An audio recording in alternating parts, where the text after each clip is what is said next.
up, Maul? We back at him again, man. When they thought it was finna end. Thank y'all for riding with me. Well, you know you forever live with your boy Stories with V. At this time, Maul, y'all know what I need y'all to do for us. Like, share, comment. I repeat, smash that subscribe button, smash the hype button, leave us a comment. Also, follow us on all social media platforms, man, so you stay locked in and tuned in. Kick back, relax. I got a 5-story coming your way. Let's get it, let's get it, let's go. What's up, Maul? We back at him again, man. Kicking it off at the top. Story time. So today, man, Wicked and Wild Lord 2-piece. So let's kick it off from the top. This is when sometimes, man, loyalty doesn't mean who you are blood relatives to, but loyalty mean who's loyal to you. You feel what I'm saying? Blood don't make you family. Loyalty do. So now, got one of my homeboys for real. He coming up around the way, whatever the case may be. We all cool now. This situation, we gonna dive into a story and then I'm gonna give you a backstory on it as well. So now, situation end up going down between two homeboys, and this is how stuff end up escalating out of control for real, because all of us is cool, all of us is friends. My homeboy dealing with a little situation. He got a broad. She trying to bust a move. My man tell his broad not to get involved in the move, but his broad is trying to support our other homeboy girlfriend because, you know, that's just the right thing to do. So when we all dip off for real, we cooling on the block, handling our business. All of the females is back at the crib. They ends up conducting the business, whatever that case may be. So now, when bro get back later on that day and he holler at his girl and she end up telling him, you know, I end up helping her, I supported her, I bought one of the demonstrations, whatever the case may be, he really get mad because he like, man, I told you not to do that. Not on the strength of he didn't want to support the broad. He looking at it like the whole thing is a scam. I don't even want you to get involved in a scam. You not knowing because she more so vulnerable. She more so innocent for real. So she not knowing that the girl, the home girl that she trying to support, she really running a scam and she don't care about you because she only know you because all of us is together. Meaning her boyfriend is my homeboy, you my girl, so all y'all gotta be friends as well. We all know how that goes. So now the very next day, they pull up for real. We all outside cooling.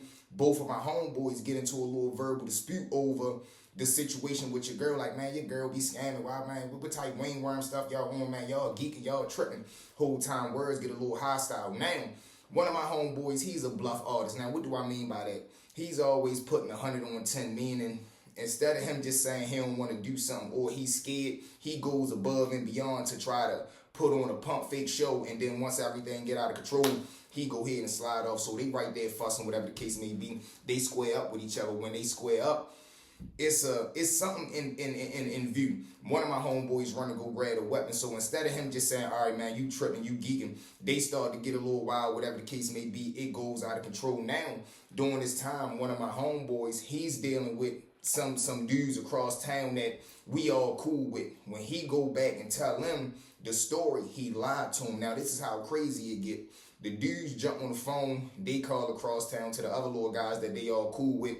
They start sending threats. Man, y'all know what time it is. If y'all say something to Shorty, he rocking with us. Don't make us come around there, this, that, and the third. Now, mind you, my homeboy was just round there with them not even 6-7 months ago. So the whole scene is really tripping me out. I'm laid back in the cut because I'm already knowing all y'all playing. All y'all, and this is why I don't play with people, because how far I'm going to take it, I'm really going to take it that far when it gets to that point. That's why I don't be pump faking and bluffing. But other people, they be playing, so they think, oh, RV playing too. No, I'm not playing. Or everybody not playing. You will meet somebody who dead serious and you running around playing and joking. Then when the situation get real and Shorty go to the max, you all scared now because you think everybody playing like you. No, ain't nobody playing. So now I'm laid back in the cut for real. I'm not really playing the situation no mind because I'm knowing they BS. And now, during this time, we got a homeboy. His father is passing away from cancer. So he got a younger brother during this time too. The younger brother is coming in town. He's staying up Philadelphia. So he doing whatever he doing up Philly. He ends up coming down. When he come down, it's right in the middle of the situation for real. But situation ends up digressing. Don't nobody get into it. It's just a bunch of phone talk back and forth, so forth and so on. Now, before my homeboy father passed, both of the sons is right there. He tell my homeboy, listen, I want you to do me a favor. Bring your brother down here and let him live with you and, you know, show him the ropes. Make him live how you live. Because my homeboy, he was playing street, but he was living a square life. What do I mean by that? Meaning he had a job. He was going to work every day. He really wasn't a street dude, but he hustled. And a lot of people don't understand the difference in that. Just because you hustle, that don't mean you a street dude. That just mean you a hustler. You want some money. You not gonna go without money. But a street dude, that mean you with everything besides the money. You with all the reckless and wicked and wild stuff that come besides the money. That's what make you a street dude. You feel what I'm saying? So bum, he like, all right, Pop, I'm gonna do it. He ends up jumping in the car. They leave the hospital. They go up Philadelphia. He ride all the way up Philly. He called me like, boy, ride with me real quick. I'm like, I can't. I say I will. Is you gonna come get me? I'm probably like an hour away. He like, no, I don't feel like running over there. Then gotta go all the way out Philadelphia. So I'm gonna just call y'all when I get back. I'm like, all right, that's a bet. Boom. They jump in the car. They shoot up Philly. They bag all this stuff up. He comes down in town. So boom. He down in town for probably like a week. Now, mind you, to us, he cool, laid back, and he a little thoroughbred for real. Him, my homeboy and his brother, they don't even have an argument or nothing. One day, my homeboy chilling, he go holler at his brother, whatever the case may be. When he come back, his little brother gone. He go ahead and look around the spot for real. He's missing a weapon. Now, mind you, he done showed this weapon to his brother. Now, like I told y'all, I got another homeboy who brother hit his safe and stole all that stuff. So this situation right here is kind of wicked and wild too, because the timing of it, like once all this stuff was happening with my homeboy and them and the bras and all that, this was still happening in that time as well. So boom, he come back, he realized his brother and took the joint. He jumped on the phone, called him, he not getting no answer. So he like, man, for real? He go and call his uncle. His uncle is another dude that's playing street, but he want to be known as an aggressor. He want to be known as somebody that, you know, put in work. So when he called his uncle come up with a brilliant idea. He working at Amazon during this time.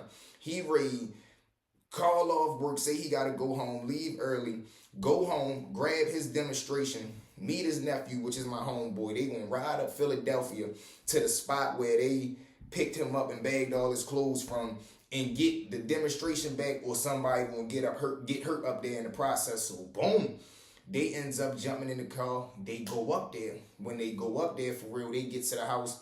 They start talking a little crazy. The little dudes come out. Not the little brother, the homeboys that was up there. They gets into an argument with my homeboy and his uncle. Whole time the little brother come from out the backyard. He just started cranking at his blood brother and his blood uncle to protect whatever it was, or the loyalty that he had to his friends, or him knowing that he was dead in the wrong for robbing his brother. Whatever the case may be, he just started thumping. Bum, bum, bum, bum, bum. He started cutting at him. He ends up hitting the uncle one time for real. They start scattering the uncle, and my little man started running back to the car. They jump in the car, gets up out of there. They make it all the way back in town. He got hit one time in the leg, so he put some pressure on it. Tell niggas got back in town. He goes to the hospital. He get himself, you know, bipped up. But he could have lost his life in Philadelphia. All over some stuff that was serious on street activity, but y'all not street guys. Because if y'all was, y'all wouldn't have went up there talking. When they would have opened the door, you would have put that motherfucker straight on. Man, where the fuck my brother at? Stop playing. Tell him come out here right now before I blow your shit. And you know it would have been with the one. Then your little brother would have got the message a little clear. Like, listen, if you come around here shooting, it don't matter, because I'm going to pin his shit anyway. So make sure if you play the game big. So bum. You know, wicked and wild situation, man. This is why I tell y'all don't get involved in the streets. But with that being said, Mob, let's jump into story number 2. So now, Mob, story number 2, man. Blocks, you heard me. So we got Big On, right? Now, Big On here, you know, he a landlord around the way. He one of them dudes that his word is law. Ain't no ifs, ands, or buts. He done paid his dues. He done paid his, he done made his bones. He done earned his stripes since a juvenile all the way up to right now. He probably like 43 years old. So, bum. He got a little demonstration. He got an organization. He putting his 1-2 down. He probably got like 2-3 blocks. So in this 2-3 block radius, he running everything through. He making money hand over fist. But it's another big guy that's trying to come out. He not already solidified. He ain't got nothing orchestrated, but he trying to come outside. He done got him some people that got some good smack. He got him a couple of little hitters that's trying to come out. They got some iron. They willing to go to war. It is what it is. That's all you really need to open up a block. Some good product, open territory, and some motherfuckers that's going to govern that position. Long as you got them 3 things, you in the game. So, boom, he ends up sending them out. When he sent them out, first thing they do is they drop T's. So now they trying to build a little rush. They trying to build a blitz, but they doing it with no street etiquette for real. They going around on other people's territory trying to drop T's. So that's going to cause commotion. They start to get into it with a couple of dudes. Niggas end up banging back and forth at each other. But now guess who coming? You guessed it, the police. So now once the police start to come around there, Big Uncle holler at the big man that's supposed to be running this block. He telling like, look, man, either tighten up or get the fuck out the way because y'all bringing heat around here, and that's bringing heat on my demonstration. We ain't gonna have that. So the nigga feel disrespected, like Big On not coming to him like a man. He trying to son him for real, so he ends up telling one of his young niggas to rob Big On.